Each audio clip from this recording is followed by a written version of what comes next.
असल में जो ये मामला हुआ था कैंप चौक के ऊपर, इसमें पुलिस ने ना कुछ लापरवाहियाँ कर दी हैं। एक तो ये सांगठनिक अपराध है, उस एक आदमी को गिरफ्तार कर लिया इन्होंने जिसने वीडियो बनाया, जो उसके साथ में थे उन लोगों को गिरफ्तार नहीं किया है। और जो पता लगा है, जो धाराएं दर्ज की गई हैं जो एफआईआर के अंदर, वो SC/ST एक्ट लिया गया है और एक सिंपल मारपीट का लिया गया है, जबकि ये जाति और धर्म के नाम पे सुनियोजित दंगे फैलाने की साजिश है। तो हमारी एसपी साहब से यही अपील है कि हम लोग खुद शिकायतकर्ता के रूप में इसमें शामिल होना चाह रहे हैं। दूसरी बात इसमें यह है कि इनमें वो धाराएं शामिल की जाएं जो जान से मारने की धमकी है, जो जात धर्म के नाम पे नफरत फैलाने का मामला है, जो एक सांगठनिक अपराध है, तो उन चीज़ों को शामिल किया जाए। तो आज इस मामले में जी जहाँ एक और पुलिस प्रशासन ये कहती है कि सोशल मीडिया पे अगर कोई गन कल्चर फैलाता है तो हमारे उनके ऊपर पैनी नजर जी, वही दूसरी और ये वीडियो सोशल मीडिया पर वायरल होती है, लेकिन एसपी साहब कहते हैं कि मेरे संज्ञान में नहीं था। हमारे एक पत्रकार साथी ने जब इस बारे में उनसे बातचीत की, उसके बाद कार्रवाई जो अमल में लाई गई। देखो एक बात तो मैं आपको साफ कह दूं, अलग अलग साथियों की अलग अलग विचार हो सकते हैं। ये जितनी भी घटनाएं हैं ये पुलिस की जानकारी में पहले से होती हैं। मैं तो बल्कि कहूँ पुलिस के संरक्षण में होती हैं इस तरह की घटनाएं जो हैं। ऐसा हो ही नहीं सकता कि CID वालों से जो हमारी बात हुई, बोले जो मैंने फोटो दिखाया ये कौन है, बोले तो रोज़ कैंप चौक पे होता है, फिर पता लगा उसने तो पहले भी ऐसी बहुत सारी घटनाएं की हुई हैं।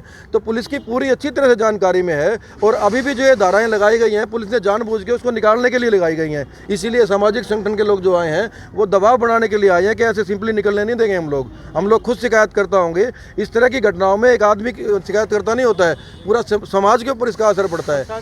जी, क्या लेके चल रहे हैं अभी इसमें मुख्य मांग एक तो यही है कि वो प्रवासी आदमी है, उस पर दबाव बनाया जा सकता है, शिकायत वापस ली जा सकती है, समझौता करवाया जा सकता है। हम सब लोग शिकायतकर्ता के रूप में आएंगे, एक बात तो ये है। दूसरी बात ये है कि जो धाराएं हैं वो उस पर वही लगाई जाएं जो उसने जान से मारने की धमकी दी है और जाति धर्म के नाम पे जो नफरत फैलाने का काम किया है। और जो और लोग उसके साथी हैं जिन्होंने वीडियो बनाया है, अकेले आदमी की हिम्मत नहीं होती है, जो वहाँ मौजूद थे कम से कम उनको भी FIR में शामिल करके उनको भी गिरफ्तार किया जाए। जो पीड़ित है वो काफी घबराया हुआ है। तो पीड़ित तो घबराएगा ही, कितना बड़ा बजरंग दल का संगठन है आपको पता ही है, किसी को भी जाके मार दे। पुलिस वालों तक की हिम्मत नहीं है, वो भी डरते हैं उनको पकड़ने से पहले। तो सही है, इसीलिए तो हमें इकट्ठा होना पड़ रहा है। तो सर धनुला दिल्ली से एक बार जान लेते हैं कि किसान मोर्चा को यहाँ देखते हैं तो हर दिन लगातार ऐसी घटनाएं बढ़ रही है, लेकिन पुलिस चुप रहती है। आज आप सामने आए हो कि इस पे कार्रवाई हो, तो क्या रहेगा? देखिए, जैसे हमने वीडियो देखी और कल हमने तुरंत एक मैसेज डाला कि किसान मोर्चा और तमाम जन संगठनों के जो भी साथी, सामाजिक संगठनों साथी आज यहाँ इकट्ठे हुए। रणबीर सिंह मलिक की अध्यक्षता में मीटिंग की गई और आज SP साहब से मिलेंगे। जिस तरीके की घटनाएं दिन प्रतिदिन हो रही है वो बिल्कुल पुलिस की नाक के नीचे हो रही है। पुलिस जानबूझ के उनको इस तरीके की छूट दे रही है। वो कभी किसी मुस्लिम को टारगेट करते हैं, कभी किसी मजदूर आदमी को टारगेट करते हैं, कभी किसी गरीब व्यक्ति को टारगेट करते हैं। तो पुलिस एक तरीके से सोई हुई है, उनको छूट दे रही है। आज हम सभी सामाजिक संगठनों की तरफ से यही एक ज्ञापन देंगे कि उनके खिलाफ तुरंत कार्रवाई हो। और वो वीडियो में साफ साफ कह रहा है बजरंग दल का जो नेता है कि मैं तेरे को जान से मार दूंगा, जान से मारने की धमकी, उसको थप्पड़ भी मारे हैं, उन्हें बुरी तरीके से पीटा गया है। तो हम कहते हैं कि उसके खिलाफ सख्त से सख्त कार्रवाई हो, और बल्कि उसके खिलाफ नहीं, जो उसके साथ उसकी टीम में उसके गिरोह में शामिल है जो ऐसी घटनाओं को अंजाम देते हैं, उनके सब के खिलाफ एक उचित कार्रवाई हो। मनोज जी, लगातार जो है मजदूरों के खिलाफ, जो गरीब तबका उनके खिलाफ इस तरीके के जो प्रताड़ना और अत्याचार के मामले आते हैं, कैसे देखते हैं इस पूरे घटना? देखो, इस घटना को तो हमें इस तरीके से देखना चाहिए। ये गौरक्षक के नाम पर भी गुंडागर्दी करता है, नाके लगाता है। आम आदमी, गरीब लोग जो किसान हैं, उनके जो बड़द या गाय ले जाते हैं, उनको पर भी दमन करते हैं ये लोग। और इसकी ये पहली घटना नहीं है, पहले भी एक ये दुकान पर जाके तम्बाकू बेचता है, सिलोचन बेचता है, उसके ऊपर भी ऐसी गुंडागर्दी मारपीट की थी। और ये यहाँ योजनाबंद गया था पहले, ये जो इधर साथ वाली दुकान मुस्लिम की दुकान है उस पर गया था ये, लेकिन उसने मंगलवार को वो मनाता नहीं है, जो भी अपना सामान बनाता है, उस दिन वहाँ उसको मिला नहीं तो वो साथ वाले को लपेट लिया। अगर वो साथ वाले दुकान पर होती, अगर ये चिकन पकौड़ा हो, तो मुस्लिम हिंदू का मुद्दा बनाने का इसका मकसद था, और दंगा भड़काना और उपद्रव मचाना, ये इसका मकसद था। वाकायदा योजनाबंद तरीके से 3-4 लोग गए हैं और एक तरीके से गुंडागर्दी वीडियो वाकायदा बना के खुद वायरल कर रहा है। और प्रशासन, पुलिस कह रही है कि आप जो कह रहे हो कि मीडिया की पन्नी नज़र है, पन्नी नज़र होती तो पहले झटके उसको गिरफ्तार करके मुकदमा डाल के ठोकना था अंदर। ये तो मीडिया में वायरल होगी तब इनको ये लगा समाज में थू हो रही है, प्रशासन कुछ कर नहीं रहा, तब जाके एक एक्शन लिया है। और आज भी हम ये कहते हैं ऐसे लोगों को पाबंद करो जिंदगी भर के लिए। अगर जिंदगी में ऐसी कोई घटना अगर दिखाई देती है, ऐसी करते हैं, तो इनको जेल के अंदर ठोको, इनकी जगह फिर जेल के अंदर है। कमल भाई, क्या कसूर था उस बेचारे गरीब रेडी वाले? देखिए, कसूर उसका ये है कि देश की जो बढ़ती हुई जनसंख्या है, बिहार में तरह तरह की भाषणबाजी, स्टेटमेंटबाजी हम देख रहे हैं। बल्कि रेल की रेल बुक की गई है प्रवासी लोगों को बिहार चुनाव में ले जाने के लिए।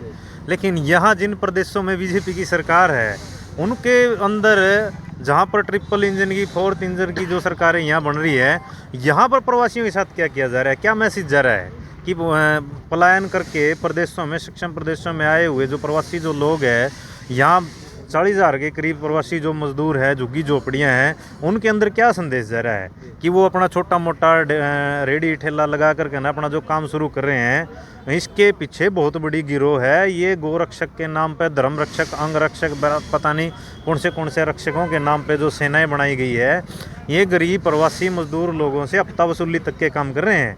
लेकिन वह बात है, ऐसा तो नहीं है कि जैसा कि कॉमरेड मनोज जी ने बताया कि प्रशासन की नॉलेज में नहीं है, सारा सुद्धा नॉलेज है प्रशासन की में।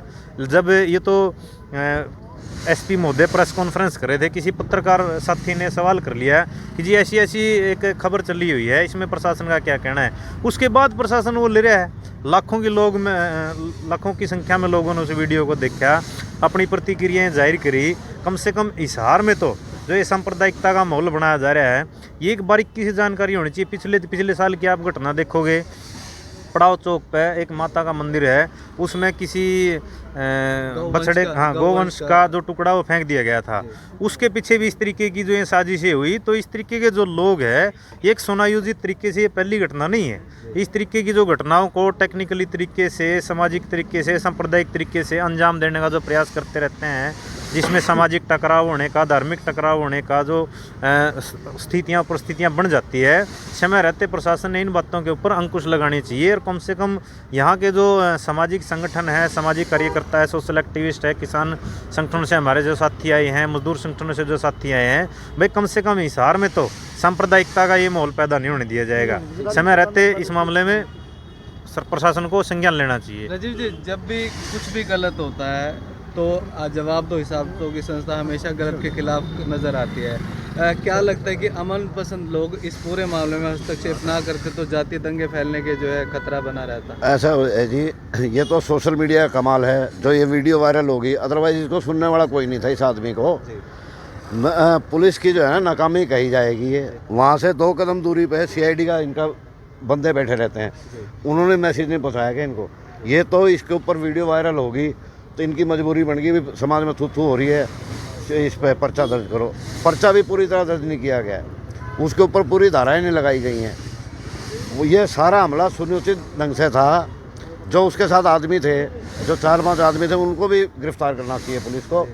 हम सब शिकायत करते हैं इस मामले में, और हम पुलिस का पूरा सहयोग करेंगे अगर पुलिस सही ढंग से कार्रवाई करेगी। ललित जी, क्या कुछ जानकारी मिलेगी कितने लोग और हैं जो इस मामले में अभी और सम्मिलित हैं? ऐसा है जी, 8 से 10 साथियों का इनका काम दिख रहा है। अगर कोई भी घटना घट रही है, नफरत फैलाने वाला साफ दिख रहा है कि भगवान के नाम पे तो अपने संगठन का नाम रख रहे हैं, वो समाज में नफरत फैला रहे हैं।